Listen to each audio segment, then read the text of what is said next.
পড়শির দিকে হাত বাড়ি দিয়ে খড়খড়ে গলায় আওড়ালো, উঠুন মিস রাগিনী। জোভানের কথাই পড়শি ঘাড় বাঁকিয়ে জোভানকে দেখল। রাগে পড়শির তনু ফেটে যাচ্ছে যেন। ফেলে দিয়ে আবার আদিক্ষেতা দেখাতে এসেছেন? বেটা ভণ্ড, দাঁড়া তোকে মজা দেখাচ্ছি। কথাগুলো মনে মনে আওড়িয়ে পড়শি কুটিল হাসে। জোভানের সুন্দর মার্জিত হাতের দিকে এক পলক তাকিয়ে আচমকা জোভানকে টেনে নিয়ে আসলো নিচের দিকে।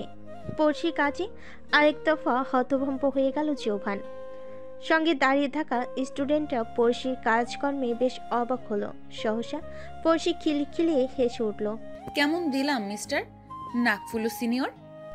জোভান কিছু বলল না, দাঁতের দাঁত চেপে তাকিয়ে রইল পড়শির দিকে। পড়শি ভেঙচি কেটে হাসতে হাসতে উঠে চলে গেল প্রণালী থেকে। এদিকে বোকার মতন জঞ্জালযুক্ত কাঁধে পড়ে রইল জোভান। মেয়েটা তাকে বুড়ো আঙ্গুল দেখিয়ে চলে গেল। পড়শি সেখান থেকে ময়লা কাপড়ে বাড়ি যেতে নিলে পিছন থেকে সিমি ডেকে উঠল। সিমির মুখটা ফ্যাকাশে হয়ে আছে। সে এক পলক পড়শিকে দেখে মিলান গলেই বলল, তুমি চর মারতে গেলে কেন বসে? দেখলে ছেলেটা কি হাল করলো তোমার? পড়শি প্রতি উত্তর দিল না। সে আছে বাড়ির চিন্তায়। দাদি আর ইয়ানা আপু যদি আমাকে ময়লা পোশাকে দেখে তাহলে কেলেঙ্কারি হয়ে যাবে। মনে মনে এসব বলে পড়শি সিমির দিকে তাকিয়ে গম্ভীর গলায় বলল, আমি বাড়ি যাচ্ছি সিমি, আল্লাহ হাফেজ। আল্লাহ, তুমি কিউটি বর্ষিকে রক্ষা করো ওই বাদুরের হাত থেকে। তোর থেকে সবটাই দেখলো অরিন। মনে মনে সে পড়শির উপর রেগে আছে। এতদিন প্রেম করে জোভানের ধারে কাছেও ঘেঁষতে পায়নি, আর এমি এসে তার প্রেমিকের কোলে চড়ে বসলো। মাথা মোটা মেয়ে একটা। হিংসে হচ্ছে আমার। মেয়েটাকে দুটো চন মারলে শান্তি লাগতো। ভাবনার মাঝে জোভানকে আসতে দেখল অরিন। ময়লা কাপড় নেই, চেঞ্জ করে এসেছে। ভাগ্যিস তার এক্সট্রা একটা শার্ট আর প্যান্ট নিহানের কাছে ছিল, না হলে এই শরীরে বাড়ি গেলে মায়ের পিটুনি খেত জোভান। অরিনকে পথ রুখতে দেখে জোভান কপাল কুঁচকাল। এই ঝামেলাটা এখনই সামনে পড়তে হলো। প্রেম করি মানে এই না যে মাথায় উঠে নাচবে। বিরক্ত হয়ে মনে মনে আর বলল জোভান। কিন্তু জোভানকে অবাক করে দিয়ে অরিন কিছু বলল না, শুধু মলিন হাসলো। এখন কিছু বলে জোভান খেপে যাবে, তাই অরিন চুপ করে দাঁড়িয়ে আছে। অরিনকে কথা বলতে না দেখে জোভান স্বস্তির শ্বাস ফেলল। অরিনকে পাশ কাটিয়ে থমথমে মুখ নিয়ে ক্লাসে ঢুকলো সে। রিক্সা থামলো শিকদার বাড়ির নিকটে। গাড়ির গেট পেরিয়ে দরজার সম্মুখে ভেজা কাপড়ে দাঁড়ালো পড়শি। ভয়ে বাড়ির ভেতর ঢোকার সাহস পাচ্ছে না সে। কিয়ৎক্ষণ দাঁড়িয়ে থাকার পর অবশেষে সাহস করে পা জোড়া টিপে টিপে বাড়ির ভেতরে ঢুকলো পড়শি। শীতে পা দিতে যাবে, তখনই পিছন থেকে ইয়ানা খড়খড়ে গলায় মৃদু চিৎকারে আওড়ালো, কোথা থেকে তুই নোংরামি করে আসলি পড়শি? ইয়ানার কথাই পড়শি ভয়ে ভয়ে পিছনে তাকালো। অতঃপর ভীতু গলায় আওড়ালো, আসলে আপু। তোর জামা কাপড়ে এই অবস্থা কেন? নর্দমায় পড়ে গিয়েছিলাম আপু। কিভাবে পড়লি? হুট করে সব হয়ে গেল আপু। ভয়ে ভয়ে জবাব দিল পড়শি। সত্যি ঘটনা এড়িয়ে গেল সে। জানতে পারলে বাড়ি ছাড়া হতে হবে তাকে। ভাবনার মাঝে কর্কশ গলায় ইয়ানা বলল, তুই মিথ্যা বলছিস পড়শি। প্রথম দিনে এই অবস্থা এসেছিস। সত্যি করে বল, কিভাবে এসব হলো? না বললে এক্ষুনি দাদিমাকে বলে মার খাওয়াবো তোকে।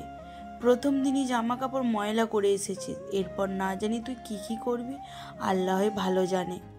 উচ্চস্বরে কথাগুলো বলে ইয়ানা দাদিমাকে ডাকতে লাগলো। বোনকে এমন করতে দেখে বসে শান্ত গলায় আওড়ালো, প্লিজ আপু, দাদিমাকে কিছু বলো না। ইয়ানার চিৎকার চেঁচামেচিতে মিসেস শিখা রুম থেকে বেরিয়ে এলেন। পরপর বললেন, ইয়ানা, কি হয়েছে? এইভাবে চিৎকার করে ডাকছিস কেন? কথার মাঝে পড়শির দিকে চোখ পড়তে মিসেস শিখা ভুরজগল কুচকে বলে উঠলেন, তোর শরীরের এই অবস্থা কেন বর্ষি? পড়শি কিছু বলতে যাবে, তার আগে ইয়ানা বানিয়ে বানিয়ে পড়শির নামে 10 গুণ মিথ্যা বলল দাদিমাকে। ইয়ানার মুখ থেকে পড়শির নামে বাজে বাজে কথা শুনে মিসেস শিখা রেগে আগুন। অতঃপর তিনি পড়শির চুলের মুঠি ধরে পড়শিকেই 2 গালে দুটো চর মেরে দাঁতের দাঁত চেপে আওড়ালেন, 2 দিন তোর খাওয়া বন্ধ। বাড়ির সব কাজ তুই একাই করবি হতছাড়ি? কোনো হেল্পিং হ্যান্ড থাকবে না? দাদিমার আচরণে পড়শি বেজায় কষ্ট পেল। কিছু না বলে পড়শি কাঁদতে কাঁদতে নিজের রুমে চলে আসলো। বিষণ্ণ মনে কিছুক্ষণ খাটের উপর বসেছিল সে। আজ সকাল থেকে দুপুর পর্যন্ত ঘটে যাওয়া সকল ঘটনা নিয়ে কিছুক্ষণ ভাবল পড়শি। এরপর ক্লান্ত তনু টেনে টেনে ওয়াশরুমে গোসল সারতে গেল। 20 মিনিটের মাথায় গোসল করে কিচেনে আসলো পড়শি। কিচেনে আসতেই পড়শির মন আরেক দফা খারাপ হলো। কিচেনের অবস্থা শোচনীয়। এটো প্লেট বাসনগুলো ছড়িয়ে ছিটিয়ে রাখা, কিঞ্চিত হলুদ মরিচ আর পেঁয়াজের খোসাও ছড়িয়ে আছে শপিং বোর্ডের আশপাশে। খুবই মর্মান্তিক অবস্থা করে রেখেছে কিচেনের। পড়শি ভালো করে বুঝতে পেরেছে এসব কাদের কাজ। বোনার দাদিমা মিলে ইচ্ছে করে কিচেনে ময়লা করেছে তাকে কষ্ট দেওয়ার জন্য। তাকে কষ্ট পেতে দেখে তারা পৈশাচিক আনন্দ পায়। দীর্ঘশ্বাস ছাড়ল সে। অতঃপর বিষণ্ণ মনে কিচেন পরিষ্কার করে মন দেয়। কিচেন পরিষ্কার শেষে পড়শি আসলো দাদিমার রুমে। মাথা নিচু করে শান্ত গলায় আওড়ালো, দাদিমা এখন কি রান্না করব? মিসেস শিখা কিছু না বলে চুপ করে বসে আছেন। মেয়েটাকে দেখলে যেন ওনার মাথায় আগুন ধরে যায়। পড়শি দাদিমাকে চুপ করে থাকতে দেখে আবারও আওড়ালো, দাদিমা এখন কি রান্না করব? আজ বাড়িতে অতিথি আসবে, অনেক পদের রান্না করতে হবে। আমি লিস্ট করে রেখেছি, সবকিছুর লিস্ট নিয়ে হাটে যা। দাদিমার কথাই পড়শির মুখ ফ্যাকাশে হয়ে গেল। সে অনেক ক্লান্ত। এই তনু নিয়ে সে বাহিরে যাবে এসব করতে। দাদিমার কথাই বাধা দিয়ে বলল, দাদিমা রহিম কাকুকে নিয়ে। পড়শি কিছু বলার আগে মিসেস শিখা ধমকে উঠে বললেন, রহিম যাবে না, তুই গিয়ে 2 ঘন্টার মধ্যে লিস্টে যা কিছু আছে সব নিয়ে আসবি। তারপর বাড়ি এসে রান্না করবি। আমি যা বলছি তাই কর। যাচ্ছি দাদিমা। বিষণ্ণ মনে দ্রুত জবাব দেয় পড়শি। পড়শি রাজি হওয়ার পরপরই মিসেস শিখা আলমারি থেকে 15,000 টাকা বের করলেন। টাকাগুলো পড়শির হাতে দিয়ে বললেন, এই টাকা দিয়েই যেন সব হয়ে যায়। দাদিমার কথার প্রতি উত্তর দিল না পড়শি। মাথা নাড়িয়ে চুপচাপ দাদিমার রুম থেকে বেরিয়ে এসে হাটে পথে রওনা হলো। হাটে পড়শি লিস্ট দেখে বাজার করা শুরু করলো। সবজির হাটে আসলো সে। দেখে দেখে ভালো সবজিগুলো নিল সে। প্রায় 1 ঘন্টার মধ্যে বেশিরভাগ বাজার করে ফেলেছে সে। এখন বাকি আছে চিংড়ি আর ইলিশ। পড়শি মাছের হাটে আসলো। মামা 1 কেজি চিংড়ির দাম কত? একসাথে ডান পাশ থেকে আরেকজন বলে উঠল, মামা 1 কেজি চিংড়ির দাম কত? আংশিকভাবে একসাথে বলাতে পড়শি আশ্চর্য হলো। এরপর পাশে তাকাতেই পড়শি ভূত দেখার মতন চমকে উঠল। পরপর রোষ্ট গলায় আওড়ালো, আপনি? মিস রাগিনী? গম্ভীর গলায় বলল জোভান। আপনি মাছের হাটেও আমায় জ্বালাতে এসেছেন, নির্লজ্জ লোক। মুখ সামলে কথা বলো গবেট। মুখ সামলে কথা বলার মতন কিছু করেছেন আপনি যে মুখ সামলে কথা বলবো? পড়শির কথাই বেজার বিরক্ত হয়ে জোভান জবাব দিল, তুমি কি পাগলা গারদ থেকে পালিয়ে আসা পাগল নাকি? কি বললেন আপনি? আমায় পাগলাগারদের পাগল? হ্যাঁ বললাম, তুমি পাগলদের মতোই কথা বলছো, তাই তোমায় পাগল বলেছি। আমি হাটে এসেছি মাছ কিনতে, কিন্তু দুর্ভাগ্যবশত তোমার মতন পাগলের সাথে দেখা হয়ে গেল আমার। এটা আমার দুর্ভাগ্য। দুর্ভাগ্য আপনার না, আমার দুর্ভাগ্য যে আমি আপনার সামনে পড়েছি। আর আপনার উল্টো পাল্টা কথা আপনার কাছে রাখুন। আমিও মাছ কিনতে এসেছি, কিন্তু দুর্ভাগ্যবশত আপনার মতন খ্যাপা সারের সাথে দেখা হয়ে গেল আমার। কি? আমি খ্যাপা সার? আর তুমি কি ঝগড়ুটের বংশধর? আর আপনি কি সারের বংশধর? মিট করে প্রত্যুত্তর দিল পড়শি। জোভান আর কথা বাড়ল না। এই ঝগড়ুটে মেয়ের সাথে কথা বাড়ালে সমস্যা আরো বাড়বে। দেখা যাবে মেয়েটা আমায় হাটের মানুষ দিয়ে কেলানি খাওয়াচ্ছে। চুপ হয়ে যায় সে। এদিকে সহসা পড়শির বাড়ির কথা মনে পড়ল। চিন্তিত হয়ে সে হাতে থাকা ঘড়ির দিকে তাকালো। অতঃপর বিড়বিড় করে আওড়ালো, ও শিট, আর মাত্র 15 মিনিট বাকি। দাদিমা তো আমায় 2 ঘন্টা দিয়েছিল। 1 সেকেন্ডও দেরি হলে দাদিমা আমায় আবার উত্তম মধ্যম দিবেন। আর 1 সেকেন্ডও দেরি করলো না পড়শি। দ্রুত মাছ কিনে সে সেখান থেকে চলে গেল। এদিকে জোভান পড়শির বিড়বিড় করা কথাগুলো শুনে বিস্মিত হলো। এত বড় মেয়ের গায়ে হাত তুলে কেউ? আচ্ছা, মেয়েটির মা বাবা কি নেই? পড়শি 2 ঘন্টা শেষ হওয়ার আগে বাড়ি প্রবেশ করলো। তারপর সোজা কিচেনে চলে আসলো। বাজারে ব্যাগ রেখে দীঘল কেশগুলো খোপা বেঁধে নিয়ে দ্রুত কিচেনে অ্যাপ্রন তনুতে জড়িয়ে নিল। অতঃপর ক্লান্ত তনু নিয়ে চপিং বোর্ডে সবজি কাটতে শুরু করলো। চৌধুরী মেনশন। বাহ ভাইয়া বাহ, তোর হাতে বাজারের ব্যাগটা দারুণ মানিয়েছে, একদম রবি কাকার মতো লাগছে তোকে। বোনের কথায় রেগে যায় জোভান। একে তো এক পাগলের সাথে কিছু সময় আগে ঝগড়া করে এসে মুড অফ হয়ে আছে, তার উপর বোনের কথাগুলো তার বিষের মতন লাগছে। বাইকে চুপ দেখে জিহা মিটিমিটি হেসে আবারও আওড়ালো। কি রে ভাইয়া, মুখটা এমন করে রেখেছিস কেন? নতুন করে ছ্যাঁকা ট্যাঁকা খেয়ে এসছিস নাকি রে? জিয়ার কথায় জবাব না দিয়ে জোবান হনহনিয়ে চলে যায় কিচেনের দিকে। বাজারের ব্যাগটা মায়ের সম্মুখে রেখে জোবান দাঁতে দাঁত চেপে আওড়ালো। মম, এই নাও তোমার চিংড়ি মাছ। জোবানের মুখের অবস্থা দেখে মিসেস স্বর্ণা চৌধুরী হেসে দিলেন। মাকে হাসতে দেখে জোবান গম্ভীর কণ্ঠে বলল, রবি কাকাকে দিয়ে মাছ কিনে আনলে হতো না মম? আমায় দিয়েই তোমায় এসব করাতে হলো মম? তোর দাদা বলেছে তোকে দিয়ে নিয়ে আসতে। ছেলের কথায় পাত্তা না দিয়ে মিসেস চৌধুরী জবাব দিলেন। মায়ের এহেন কথায় জোবানের মেজাজ বিগড়ে যায়। কিচেন থেকে বেরিয়ে রুমে যায়। অতঃপর রুম থেকে গাড়ির চাবি নিয়ে বাড়ি থেকে বেরিয়ে যায় জোবান। যাওয়ার আগে বোনের মাথায় 2-4টে চর দিয়ে আসে। এখন শান্তি লাগছে ওর। মাথায় চর খেয়ে জিহাদ তখন চিৎকার করে বলেছিল, মা, তোমার ছেলে আবার আমার মেরেছে, দেখো আবার গাড়ির চাবি নিয়ে বেরিয়েছে। আমি নিশ্চিত ও আবার ছাইপাশ গিলতে যাচ্ছে ক্লাবে। মেয়ের কথা শুনে দীর্ঘশ্বাস ছেড়ে মিসেস চৌধুরী আওড়ালেন, এই ছেলেটা আর ভালো হলো না। নিহান ছেলেটার সাথে থেকেও ছেলেটা ঠিক হলো না। এখন আল্লাহই ভরসা। কফি শপে বসে আছে নিহান, নয়ন আর জোভান। নীরবতা ভেঙে নয়ন বলল, ব্যাপার কি বলতো জোভান, তোর আজ ভার্সিটিতে মন খারাপ ছিল কেন? আজ আমার 6 নাম্বার গার্লফ্রেন্ডের সাথে ব্রেকআপ করে এসেছি, তাই। সিরিয়াসলি এই জন্য তোর মন খারাপ? মজা করছিস আমাদের সাথে? রেগুলার তোর ব্রেকআপ হয়, আবার নতুন নতুন গার্লফ্রেন্ড হয়, তুই আবার এসব নিয়ে কবে থেকে মন খারাপ করলি শুনি? আসলে এসবের জন্য না। তাহলে কোন সবের জন্য? আসলে তিহু বলেছে ওকে বিয়ে না করলে ও সুইসাইড করবে, তাই ভয়ে আছি। মেয়েটা যদি সত্যি সত্যি সুইসাইড করে বসে তাহলে আমি ফেঁসে যাব নয়ন। নে ফেসে গেলি জোভান, এখন কি করবি তুই?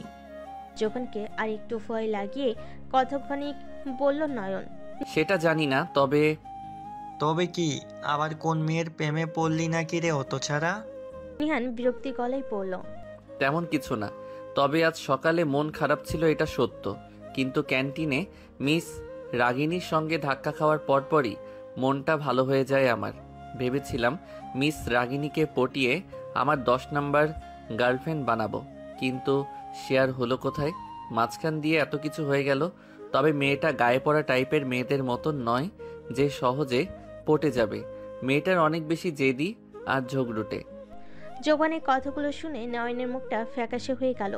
নয়ন সাবধানী গলায় আওড়ালো, দেখ জোভান, মেয়েটা কিন্তু ভীষণ ডেঞ্জারাস, মেয়েটার থেকে দূরে থাক। আজ তোকে কিভাবে সবার সামনে চর মারলো দেখলি? আমি তো ভীষণ ভয় পেয়েছিলাম তখন। ওই চরে আমার কি জানি হয়ে গেল, আমি নিজেও জানি না। আনমনে জবাব দিল জোভান। ওই মেয়ের থেকে সাবধান জোবান। নিহানও সাবধানী গলায় বলল। জোভান কি আর পাত্তা দিল তাদের কথাই? সে তো মত্ত হয়ে আছে সেই ঝগড়াটে মেয়েটা। পড়শি, কোথায় তুই? পরিচিত কণ্ঠস্বর শুনতে পেতেই পড়শির হাতে ছুরি থেমে যায়। চপিং বোর্ডে পেঁয়াজ কাটাই ব্যস্ত ছিল সে। কণ্ঠস্বরটি শুনতে পেয়ে পড়শির হাত থেমে যায়। মৃদু হেসে আওড়ায়, লারা আপু এখানে? তাহলে দাদিমা লারা আপুর আসার কথা বলেছিল তখন? পড়শির ভাবনের মাঝে কেউ এসে পিছন থেকে তাকে জড়িয়ে ধরে। অতঃপর উত্তেজিত গলায় জড়িয়ে ধরা মানুষটি শুধালো, কিরে পড়শি, তোকে কতবার ডাকলাম তুই সাড়া দিলি না যে? পরে দাদিমা বলল তুই কিচেনে। আপু হঠাৎ তুমি এখানে? পড়শি খুশি হলো, সাথে অবাক হলো। মানে এইসব কি বলছিস তুই পড়শি?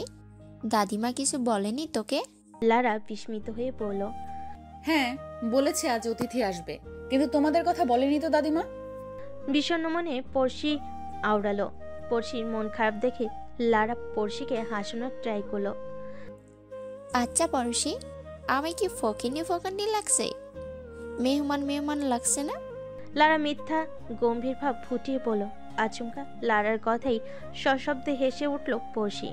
তাদের হাসির শব্দ কিচেনের বাইরে চলে যায়। লিভিং রুম থেকে মিসেস শিখা পড়শির হাসি শব্দ শুনে রেগে গিয়ে সেখান থেকে উঠে কিচেনের রুমে আসলেন।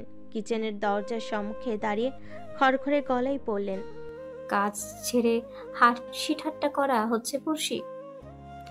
আর লারা, ইয়ানা তোমায় ডাকছে, ইয়ানার কাছে যাও মা। পড়শির দিকে এক পলক তাকিয়ে লারা দাদিমার কথাই মন খারাপ করে কিচেন থেকে বেরিয়ে গেল। লারা যেতেই মিসেস শিখা পড়শির দিকে তীক্ষ্ণ দৃষ্টি নিক্ষেপ করে শুধালেন, খুব বেশি বেড়ে গেছিস তুই। অতিথিরা সবাই যা, তারপর তোকে আমি দেখে নিব। পড়শিকে ধামকি ধুমকি দিয়ে কিচেন রুম থেকে চলে গেলেন তিনি। মিসেস শিখা কিচেন থেকে রুমে যেতেই পড়শির চোখ ভিজে ওঠে। মা বাবাহীনা মেয়েটি দিনকে দিন দুমড়ে মুচড়ে ভেঙে পড়ছে। তার কষ্টগুলো শোনার মতন কেউ অবশিষ্ট রইল না। অন্তত একজন বেঁচে থাকতো আমার কষ্ট লাঘব করতে। এসব ভাবতে ভাবতেই অবশেষে সকল রান্না শেষ করলো পড়শি। তারপর কিচেন অ্যাপ্রনটা খুলে নিজের রুমে চলে গেল। আবারও গোসল সারল পড়শি। রান্নার কারণে তনুর অবস্থা যাতা। গোসল না করলে দাদিমা তাকে আরেক চোখ শুনিয়ে দিতে ভুলবেন না। পরিপাটি না হয়ে নিচে আসতে গিয়ে থেমে যায় সে, ভর্তক মনে আওড়ায়। অতিথিদের সামনে গেলে দাদিমা যদি বকুনি দেয়? সে অবস্থায় লারা পড়শির নিকট আসলো। সে পড়শির হাত ধরে শুধালো, কি রে পড়শি, এভাবে দাঁড়িয়ে আছিস কেন? চল, সবার সাথে নিচে আড্ডা দিবি, চল চল। আসলে আপু। পড়শি আমতা আমতা করে বলল, খুব ভালো করেই জানি তুই কেন ভয় পাচ্ছিস, ওই ডাইনি বুড়িটার জন্য। আসতে বলো আপু, দাদিমা শুনতে পাবে। কচু করবেন উনি, আমি তোর কোনো কথাই শুনতে চাই না, চল আমার সাথে। লারা পড়শিকে ধমকে উঠল। এরকম জোর করে লারা পড়শিকে লিভিং রুমে নিয়ে আসলো। নিচে আসার পর থেকেই পড়শি ভীত চোখে বারবার তাকাচ্ছিল দাদিমা আর আপুর দিকে। সবার সামনে তারা দুজন তাকে কিছু বলতে পারছে না, শুধু চোখের ইশারায় ধমকাচ্ছে তাকে। এটা হলো আমাদের পড়শি, তোদের যার কথা বলেছিলাম আমি।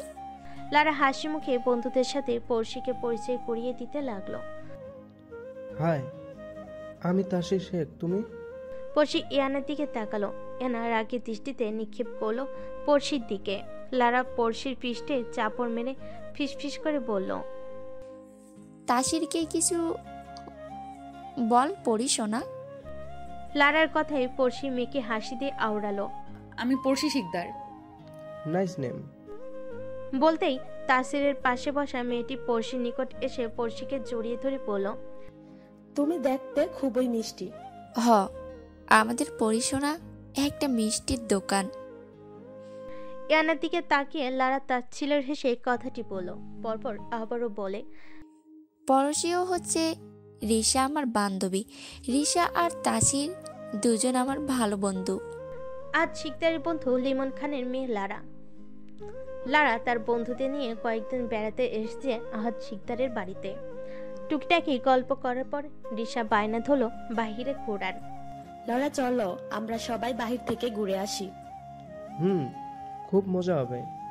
এমনিতেই বিকেলবেলা ঘোরার মজাই আলাদা, দারুণ হবে।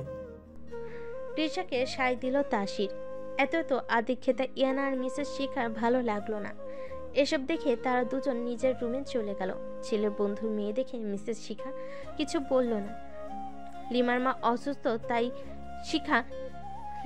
অসুস্থ, তাই ছেলেটা লিমাকে নিয়ে শ্বশুরবাড়ি যায়। অবশ্য তারা যাওয়াতে দুজনেরই ভালোই হলো। পড়শির উপর বেশ শোধ নিতে পারছে। পড়শি চল, এভাবে দাঁড়িয়ে দাঁড়িয়ে বোকাদের মতন কিভাবে চলেছিস? ভাবনার মাঝে পড়শি মলিন গলায় বলল, কিছু না আপু। কোথায়? বাইরে। আমাদের সাথে তুইও যাবি? না আপু প্লিজ, আমি যাব না। তুমি তো সবকিছু জানো দাদিমা। ওই ডাইনি বুড়ি কচু করবে, আমি আসি না, চল। লারা জোর করে পড়শিকে গাড়ির নিকট নিয়ে গেল। তারা যাওয়ার পরপরই সে তাসির গাড়ি স্টার্ট দিল। তাসির গাড়ি ড্রাইভ করছে আর কিছুক্ষণ পরপর আর চোখে পিছনের দিকে তাকাচ্ছে। লারা আর রিশা ব্যাপারটা অনেকক্ষণ যাবৎ খেয়াল করেছে। শেষমেশ লারা আর না পেরে তাসিরকে উদ্দেশ্য করে বলে উঠল, বারবার পিছনে তাকালে গাড়ি অ্যাক্সিডেন্ট করার সম্ভাবনা রয়েছে তাসির। নিজে তো উপরে যাবি, সাথে আমাদেরও নিয়ে যাবি দেখছি। মরার ইচ্ছা হলে একা গিয়ে মর, আমাদের এই বয়সে মরার শখ নেই। তাসির লজ্জে পেল লারার কথায়। সে আর একবারও পিছনে তাকালো না, কিন্তু গাড়ির লুকিং গ্লাসের দিকে একটু পরপর ঠিকই তাকাচ্ছিল সে। লুকিং গ্লাসটা থেকে পড়শিকে কিছুটা দেখা যাচ্ছে, তবে স্পষ্ট নয়। রিশা তাসিরের পাশের সিটে বসে এসব দেখছে আর মিটিমিটি হাসছে। এসব দেখে রিশার মাথায় একটা দুষ্টু বুদ্ধি এলো। রিশা লুকিং গ্লাস নিজের দিকে ফিরিয়ে বলল, আমার ঠোঁটের লিপস্টিক তো দেখছিস অনেকটাই উঠে গেছে। বলে রিশা হ্যান্ডব্যাগ থেকে লিপস্টিক বের করে ঠোঁটে দিতে লাগলো। রিশার কাণ্ড দেখে লারা নীরবে হেসে যাচ্ছে। তাসিরের লজ্জার অবস্থা শোচনীয়, কিন্তু পড়শির এত দিকে খেয়াল নেই। পড়শির জানালার বাইরে মুখ রেখে দাদিমা আর বোনের কথা ভেবে চলেছে। এখানে আসার জন্য না জানি তারা তার সাথে কি কি করবে, এসব ভেবে ভয় পাচ্ছে সে। 10 মিনিট পর তাসির গাড়ি থামালো। গাড়ি থামাতে দেখে লারা বলে, তাসির, কোথায় নিয়ে আসলি? তুই তো বললি ফুচকা খাবি, তাই ফুচকার দোকানের সামনে গাড়ি থামালাম। ও হে, আমি তো ভুলেই গেছিলাম। পড়শি গাড়ি থেকে নেমে পড়ো। লারার কথাই পড়শির ধ্যান ভাঙে। পড়শি গাড়ি থেকে নামার আগেই তাসির এসে গাড়ির দরজা খুলে মৃদু হেসে পড়শিকে বলে, পড়শি উঠে এসো। তাসিরের কাছে লারা আর রিশা বিস্মিত হলো। রিশা লারার কানের কাছে মুখ নিয়ে ফিসফিসিয়ে বলল, তসিরের আবার কি হলো? কি বলতো, এমন অদ্ভুত বিহেভ করছে কেন হয়? আমি যা ভাবছি তুইও কি তা ভাবছিস? ও, আমার মনে হচ্ছে তাসির পড়শিকে পছন্দ করে। আমারও তাই মনে হচ্ছে রে। তাদের কথোপকথনের মাঝে তাসির সন্দেহের গলায় বলল, এই তোরা দুজন এত কি নিয়ে ফিসফিস করছিস? তাসিরের কথায় লারা আর রিশা থতমত খেয়ে পড়ল। কিছু না ভাই। তাসির কথা বাড়ল না। পড়শির সুশ্রীর মুখটার দিকে এক পলক তাকিয়ে বলল, হ্যাঁ চল। সবাই একসাথে ফুচকার দোকানে বসলো ফুচকা খেতে। কিছুক্ষণ পর ফুচকাওয়ালা সবার হাতে হাতে একে একে ফুচকার প্লেট দিল। সবাই শান্তি মনে ফুচকা খেতে লাগলো। পড়শি ছাড়া পড়শি ফুচকার দিকে চিন্তিত হয়ে তাকিয়ে পড়ল। পড়শিকে খেতে না দেখে রিশা বলল, কি হলো পরিশোনা, ফুচকা খাচ্ছ না কেন? খাচ্ছি তো আপু। বিরস মুখে বলল সে। খাওয়ার কালে পড়শির চোখ ডান পাশে রাস্তার পাশে একটা লম্বা লোক দাঁড়িয়ে আছে। লোকটার কালো শার্টের উপর জ্যাকেট পরা আর কালো প্যান্ট পরে আছে, চোখে মাস্ক দিয়ে দাঁড়িয়ে আছে। পড়শি কেন জানি লোকটার উপর সন্দেহ হলো। লোকটাকে দেখে তো সুবিধার মনে হচ্ছে না। লোকটির দিকে তাকিয়ে বলল সে। তখনই তার চোখ গেল রাস্তার মাঝখানে। সাথে সাথে সে ভয় পেয়ে যায়। ভয় তো মনে আওড়াই। আরে, সকালের সেই বাচ্চা মেয়েটা না? বাচ্চাটা এখানে কি করছে? সাথে সাথে পড়শি চেয়ার থেকে উঠে দাঁড়ায়। সবাই পড়শির দিকে তাকালো। এভাবে দাঁড়িয়ে যেতে দেখে সবার তাকানো দেখে পড়শি আমতা আমতা করে বলল, আসলে এইসব খাবারে আমি অভ্যস্ত নই, হঠাৎ খাওয়াতে বমি পাচ্ছে। আমি একটু বাহির থেকে আসছি, তোমরা খাও। আচ্ছা ঠিক আছে, তাড়াতাড়ি এসো। লারা চিন্তিত হয়ে পড়ল। এদিকে পড়শি ফুচকার দোকান থেকে বেরিয়ে রাস্তায় চলে আসলো। সাবধানে রাস্তায় মাঝখানে আসলো সে। অতঃপর অতি সাবধানে মেয়েটিকে কোলে নিয়ে রাস্তা থেকে সরে আসলো। কিন্তু দেরি করে ফেললো সে। তখনই ওই মাস্ক পরা লোকটা বাচ্চা মেয়েটিকে পড়শির কোলে থেকে জোর জবরদস্তি করে ছিনিয়ে নেয়। অতঃপর সঙ্গে সঙ্গেই পড়শিকে ধাক্কা দিয়ে ফেলে দেয়। ইট দিয়ে বাঁধানো উঁচু রাস্তাটি থেকে নিচে পড়তে পড়তে বেঁচে যায় পড়শি। পড়ে যাওয়ার আগেই কেউ তার হাত আঁকড়ে ধরল। মুহূর্তেই পড়শি চোখ বন্ধ অবস্থায় ভয়ত গলায় শুধালো, আমি কি মরে গেছি? কথাটি আওড়িয়ে পড়শি ধীরে ধীরে চোখ খুলল। চোখ খুলতেই পড়শির চোখ বড় হয়ে যায়। পড়শি কাপা গলে শুধালো, আপনি? মিস রাগিনী, ওই লোকটা কে ছিল? আপনাকে ধাক্কা মারলো কেন লোকটা? জবান এসেছে বোন জিয়ার বায়না পূরণ করতে। জিয়া ফুচকা খাবে বলে বায়না ধরেছিল। জোবান বোনকে মেয়েকে কান্নাকাটি করতে দেখে অবশেষে বিরক্ত হয়ে বোনকে নিয়ে ফুচকার দোকানে আসলো। বোনকে দোকানে বসিয়ে জোবান বাইরে আসলো। একটা গুরুত্বপূর্ণ ফোন আসাতে ফুচকার দোকানের বাইরে আসলো সে। কথা বলতে বলতে পাশে তাকাতে দেখলো একটি লোক পড়শিকে ধাক্কা দিচ্ছে। জোবান দ্রুত এসে পড়শির হাত ধরে ফেলল। পড়শির হাত ধরে পাশে লোকটার খোঁজ করতে দেখলো লোকটা উধাও, পালিয়েছে লোকটা। এই সময়ে মেয়েটার সঙ্গে আবার দেখা হবে সেটা তার ভাবনা বাহিরে ছিল। জোবানের কথাই পড়শি শান্ত কণ্ঠে জবাব দিল, এসব পরে বলি, আগে আমায় তুলুন। এক শর্তে তুলব।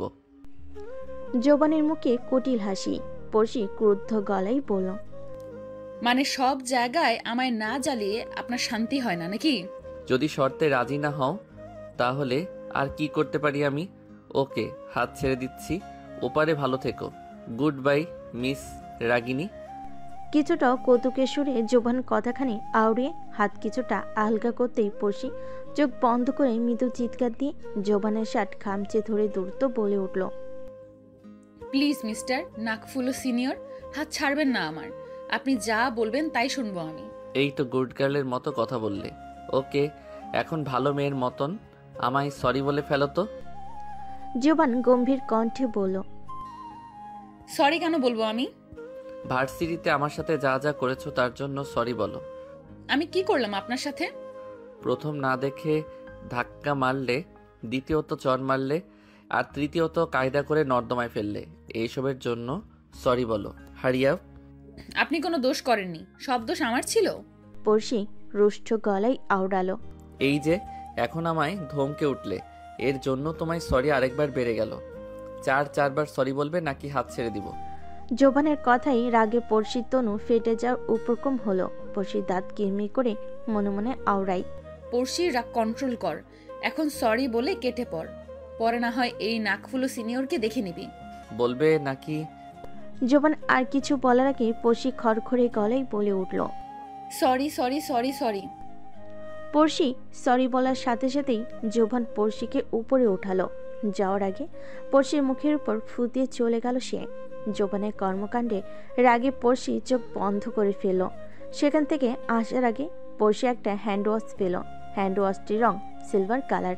হ্যান্ড ওয়াশটিকে পরখ করতে করতে পড়শি আওড়ালো, মনে হচ্ছে ধস্তাধস্তিতে লোকটার ঘড়ি হাত খুলে পড়ে গেছে, কিন্তু আমার কেন জানি মনে হচ্ছে আমি কোথাও এই ঘড়িটি দেখেছি, কিন্তু কোথায় দেখেছিলাম? এতক্ষণ লাগে আসতে পড়শি? পিছন থেকে লাড়ার কথা শুনে পড়শি ঘড়িটা লুকিয়ে ফেল। অতঃপর পড়শি ফিরে আমতা আমতা করে বলল, আসলে আপুর করার ভালো লাগছিল এখানে। ওকে, বুঝলাম। এখন চল, কাশবনে যাব এখন সবাই। না গেলে হয় না?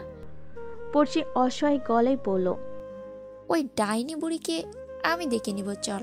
পড়শিকে জোর করে গাড়িতে উঠালো লাড়া। এদিকে জোবান আর জিয়া দূর থেকে সবকিছু দেখছিল। ইতোমধ্যেই জোবান বোনের কাছে সবকিছু শেয়ার করে ফেলেছে। পড়শির ব্যাপারে সবকিছুই বলেছে জোবান বোনকে। ভাইয়া কাশবনে যাবি? আমার না ওই ছেলেটাকে তেমন সুবিধার মনে হচ্ছে না। মিস রাগিনীর দিকে কেমন কুদৃষ্টিতে তাকিয়েছিল। ওদের ফলো করি, চলো। গম্ভীর গলায় বলল জোবান। 1 ঘন্টার মধ্যে পড়শিরা কাশবনে এসে পৌঁছালো। কাশবনে এসে পড়শির মন ভালো হয়ে যায়। পড়শি গাড়ি থেকে নেমেই দৌড়ে চলে আসলো কাশবনে। সে কাশবল ছুঁয়ে ছুঁয়ে দেখতে লাগলো। অধরের কোণে হাসি তার। তাসির দূরে দাঁড়িয়ে পড়শিকে পরখ করছিল। তার মুখে কুটিল হাসি। লারা, রিসা ও অনেক খুশি কাশবনে এসে তার দুজনে ছবি তুলতে ব্যস্ত। পড়শি কাশফুল দেখতে দেখতে অনেকটাই ভিতরে চলে এসেছে। সহসা হুঁশ আসতেই পড়শি ভর্ত গলায় আওড়ালো, এ কি, আমি তো অনেকটাই ভেতরে চলে এসেছি। কোন দিক দিয়ে আসলাম তাও তো মনে পড়ছে না। আমি কি হারিয়ে গেলাম? ভাইয়া মিস রাগিনী তো ওদের সাথে নেই। জিয়া চিন্তিত সুরে বলে, মেয়েটা কোথায় গেল? যদি বেশি ভিতরে চলে যায় তাহলে ও পথ হারিয়ে ফেলবে। আর ওই বজ্জারটাকেও দেখতে পাচ্ছি না। রাস্কেলটা আবার ওর ক্ষতি না করে দেয়। চলো গিয়ে দেখি। খড়খড়ে গলায় বলল জোভান। ভাইয়ের কথায় বিরস মুখে সামনে তাকিয়ে জিয়া আওড়ালো, হ্যাঁ চল ভাই। পড়শি সম্মুখে অগ্রসর হলো। অকমরসাৎ কারোর বক্ষের সাথে ধাক্কা লাগলো পড়শি। সে দাঁড়িয়ে পড়ল। সম্মুখে দাঁড়িয়ে থাকা মানুষটিকে দেখে পড়শি চিন্তিত মুক্ত হলো। মৃদু হেসে বলল, তাসির ভাইয়া, আপনি ভালো হয়েছে আপনি এসেছেন। আমি তো পথ হারিয়ে ফেলেছি, আমায় আপুদের কাছে নিয়ে চলেন প্লিজ। তাসি পড়শির কথাই প্রতি উত্তর দিল না। অধরে কোণে নোংরা হাসি ফুটিয়ে পড়শির দিকে এক পা করে আগাতে লাগলো। তাসিরের আচরণে পড়শি ভয় পেল, সাথে অবাকও হলো। পড়শি পিছনে কদম নিতে নিতে ভয়ত গলায় শুধালো, ভাইয়া কি হয়েছে আপনার? এমন কেন করছেন? এগোচ্ছেন কেন? তুমি পিছাচ্ছ কেন পড়িস না? টাস মি, কেউ জানবে না পড়িস না। একবার আমায় চান্স দিয়েই দেখো। লোভাতুর দৃষ্টিতে পড়শির পা থেকে মাথা পর্যন্ত পরখ করতে করতে কথাটি বলল তাসির। পড়শি বুঝতে পারল তাসিরের উদ্দেশ্য। পড়শি ভয় পেয়ে পিছনে ফিরে দৌড়ানো শুরু করলো। দৌড়াতে দৌড়াতে আচমকা কিছু একটা পড়শির পায়ে ঢুকে গেল। পড়শি ব্যথা পেয়ে সঙ্গে সঙ্গে মৃত্তিকায় বসে পড়ল, সাথে চিৎকারের শব্দ ভেসে আসলো। আহ! পড়শি পায়ে ভাঙ্গা কাচের টুকরো ঢুকে গেছে। পড়শি ভয় কান্না করে দিল। কাঁদতে কাঁদতে অসহায় গলায় বলল, এখন তো নিজেকে বাঁচানোর জন্য দৌড়াতেও পারবো না। এখন কি হবে আমার? ওই মানুষরূপী জানোয়ারটার থেকে কি করে নিজেকে বাঁচাবো আমি? ততক্ষণে তাসির পড়শির নিকটে চলে আসলো। তাসিরকে দেখে পড়শি ভয় পেয়ে মিনতির সুরে বলল, দয়া করে আমার সর্বনাশ করবেন না। তাসির পড়শির আরো নিকটে আসতেই পড়শি ভয়ে চোখ বন্ধ করে ফেলল। কুডুর হেসে তাসির পড়শির অন্যায় হাত দিতে যাবে, তার আগে কেউ তাসিরের নাক বরাবর ঘুষি মারল। ঘুষি খেয়ে তাসির পড়শির থেকে দূরে ছিটকে পড়ল। ঠাস করে কিছু পড়ার শব্দ শুনতে পেয়ে পড়শি ভয়ে ভয়ে চোখ খুলল। চোখ খুলতে দেখল তাসির মৃত্তিকায় পড়ে আছে। পাশে তাকাতে দেখল মিস্টার নাকফুলো সিনিয়রকে। উনি রাগী দৃষ্টিতে তাসিরের দিকে তাকিয়ে আছেন। ওনার সঙ্গে একজন মেয়ে রয়েছে। পড়শি ভাবনার মাঝেই যখন তাসিরের দিকে ভয়ঙ্কর দৃষ্টিতে তাকিয়ে রুষ্ট গলায় বলে উঠল, জি হ্যাঁ, তুই ওকে সামলা, আমি এই রাস্কেলটাকে দেখছি। জোবানের কথাই কেঁপে উঠল পড়শি। কণ্ঠে ছিল হিংস্রতা। মনে হচ্ছে নাকফুলো সিনিয়র আজ বেজায় রেগে আছে। পড়শি একধানে তাকিয়ে রইল জোবানের দিকে। জিয়া পড়শির পাশ এসে পড়শির মাথায় আদুরে হাত বুলিয়ে দিয়ে পড়শিকে ধীরে ধীরে টেনে তুলল। মেয়েটা বেশি ভয় পেয়ে গেছে। তুমি এই ছেলেটার সাথে এখানে কেন আসলে? আমি আসিনি। আচ্ছা, ওই রাগী নাকফুলো সিনিয়রের কি হও তুমি? তোমার ওই রাগী নাকফুলো সিনিয়র জোভান চৌধুরীর বোন হই জিয়া আমি। এমন পরিস্থিতিতে হাসি পেল জিয়ার। হাসতে হাসতে সে পড়শির জবাব দেয়। এদিকে জোভান নাম শুনতেই পড়শির টনক নড়ে উঠল। পড়শি ভেতরটা কেঁপে উঠল। সে ধ্যানে পড়ল। বললে না এখানে কিভাবে আসলে? জিয়ার কথাই পড়শি চমকে উঠল। পরপর মলিন কণ্ঠে সম্পূর্ণ ঘটনা বলতে লাগলো সে। কথাগুলো বলতে বলতেই এক পর্যায়ে কেঁদে উঠল পড়শি। পড়শির ফুলো চোখ আর ফ্যাকাশে মুখটা দেখে মায়া হলো জিহার। মেয়েটা যেন একটা জীবন্ত পুতুল। সে মেয়ে হয়ে কেমন হ্যাবলার মতন তাকিয়ে আছে পড়শির দিকে। পড়শি নাক টেনে টেনে কেঁদে যাচ্ছে। সে পায়ের জন্য হাঁটতে পারছে না। পা থেকে তার গলগল করে রক্ত বের হচ্ছে। শালা বাস্টার, আজ তোকে মেরেই ফেলবো, তোর জন্মের খায়েশ মিটিয়ে দিব। জোবান হিংস্র গলায় কথাগুলো বলতে বলতেই মারতে থাকে তাসিকে। যে পিছনটাই ফিরে দেখলো ভাই বেশি রেগে আছে। মনে হচ্ছে বজ্জারটাকে মেরেই দিবে। সমস্যাটা অন্যদিকে চলে যাবে। যে পড়শিকে দাঁড় করিয়ে রেখে দ্রুত ভাইয়ের নিকটে এসে জোবানের হাত থামিয়ে দিয়ে ভয়ত গলায় শুধালো, ভাই মরে যাবে, এবার ছেড়ে দে। যা মার খেয়েছে, যদি আজকের দিনটা মনে থাকে আর কখনো কোনো মেয়ের ক্ষতি করার কথা ভাববে না। ওদিকে চল ভাই, পড়শির পা থেকে রক্ত বেরোচ্ছে, মেয়েটা কষ্ট পাচ্ছে। পড়শির কথা শুনে জোবানের হাত থেমে যায়। ঘন ঘন নিঃশ্বাস ফেলতে ফেলতে মৃদু স্বরে বলল, পড়শি? হ্যাঁ, তোর মিস রাগিনীর নাম পড়শি। জোবান কয়েক সেকেন্ড চুপ থেকে হিংস্র দৃষ্টিতে তাসিরের দিকে তাকিয়ে বলল, ঠিক আছে চল, একে আমি আবার পরে দেখে নিব, রাস্কেল একটা। থু। কথাটা বলে জোবান তাসির বুকে একটা লাথি মেরে পড়শির দিকে এগিয়ে গেল। পড়শির নিকটে এলেই আচমকা পড়শিকে কোলে তুলে নিল জোভান। পড়শি টলমল চোখে জোভানের দিকে তাকিয়ে রইল। সে পড়শির দিকে তাকালো না। সে রেগে আছে মেয়েটার উপর। মাথা মোটা একটা। ঝগড়া করতে ভালোই জানে, আর কিছুই মাথায় আসে না মাথা মোটাটার। একা একা নাচতে নাচতে ভেতরে চলে আসার কি দরকার ছিল? নিজের বিপদ নিজেই টেনে নিয়ে আসলো। মনে মনে ক্রুদ্ধ হয়ে কথাগুলো বলল জোভান। জোভান পড়শিকে লারা আর রিশার কাছে নিয়ে আসলো। জোভানের কোলে পড়শিকে দেখে দুজনই অবাক হলো। পরিশোনা, তোকে অনেকক্ষণ যাবৎ খুঁজে চলেছি। কোথায় গিয়েছিলি তুই? তাসিরকেও অনেকক্ষণ ধরে দেখছি না। আর তোর এমন অবস্থা কি করে হলো পরিশোনা? লারা আর চোখে জোভানকে একবার দেখে নিয়ে চিন্তিত হয়ে কথাগুলো বলল। এদিকে রিশা জোভানকে দেখেই অবাক হয়ে লারার পাশে দাঁড়িয়ে বিড়বিড় করে শুধালো। আরে লরা, জোবান চৌধুরী এখানে কি করছে? আর পড়শি বাগ ওনার কোলে চড়ে বসে আছে কেন? কাহিনী কি রে? তুই চুপ থাক, আগে দেখ কি হয়েছে। আর রিফাত চৌধুরী ছেলে জোবান চৌধুরী এখানেই বা কেন? লারা বিরক্তিকর গলায় বলল। এরই মধ্যে কিছুক্ষণ পর তাসির বিধ্বস্ত অবস্থায় সবার সামনে এসে হাজির হলো।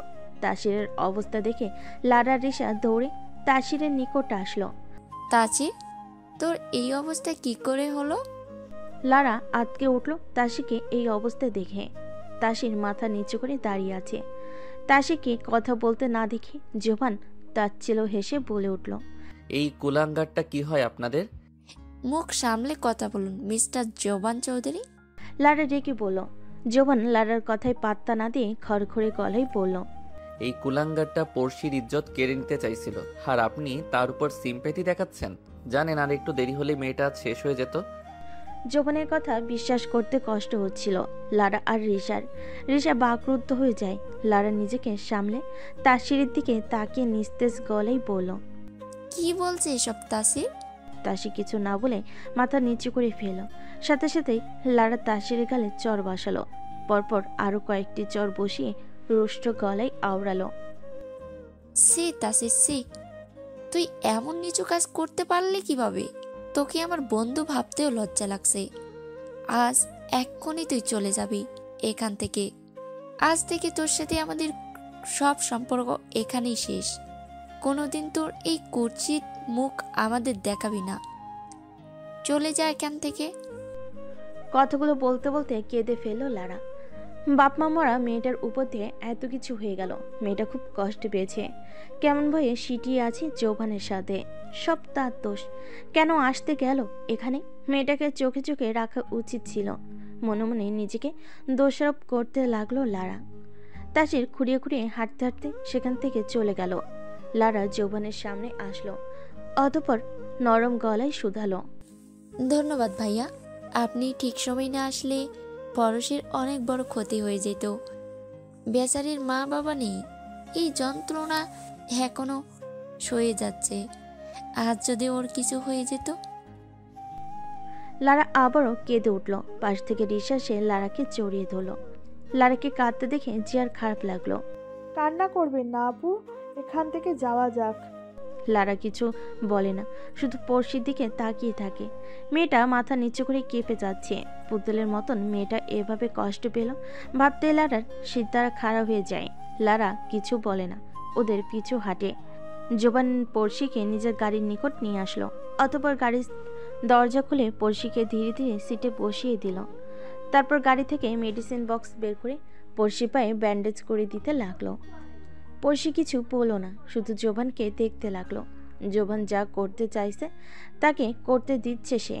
তরল কিছু হাতে অনুভব হতেই জোবান পড়শির দিকে তাকালো। পড়শির চোখ দিয়ে টপ টপ করে পানি পড়ছে। পড়শির চোখের পানি যেন জোবানের বুকে ছুরির মতন আঘাত করছে। বক্ষ তোলপাড় শুরু হয়ে যায় মেয়েটার কান্না ভেজা চোখ দেখে। জোবানের জল শক্ত হয়ে যায়। নিজেকে শান্ত করে জোবান ধীরে ধীরে পড়শির গালে নিজের হাত রাখে। পড়শির চোখে চোখ রেখে আলতো করে চোখের পানি মুছে দিতে দিতে হাওড়ালো। Don't cry miss Ragini, don't cry. পড়শি কিছু বলল না, শুধু মাথা নাড়ল। বাকিরা তাদের থেকে দূরত্ব রেখে তাদের দেখে যাচ্ছে। ব্যান্ডেজ করা শেষ হওয়ার পর তারা সবাই আসলো। লারা পড়শির হাত আলতো করে ধরে রিশাকে উদ্দেশ্য করে বলল। তাসির গাড়ি নিয়ে চলে গেছে রিশা। এখন ট্যাক্সি ক্যাবে করে আমাদের যেতে হবে। পরিশোনা, একটু কষ্ট করে ট্যাক্সি ক্যাব পেলেই আমরা চলে যাব। লারার কথাই জোভান গম্ভীর গলায় আওড়ালো। এখানে এত দ্রুত ট্যাক্সিকে পাওয়া সম্ভব হবে বলে মনে হয় না। আমি ড্রপ করে দিচ্ছি আপু, আপনি রাস্তাটা দেখিয়ে দিলেই হবে। জোভানের কথাই লারা পড়শির দিকে তাকায়। বাড়িতে এই বুড়িটা ঝামেলা বাঁধাবে, এখন কিছুই করার নেই।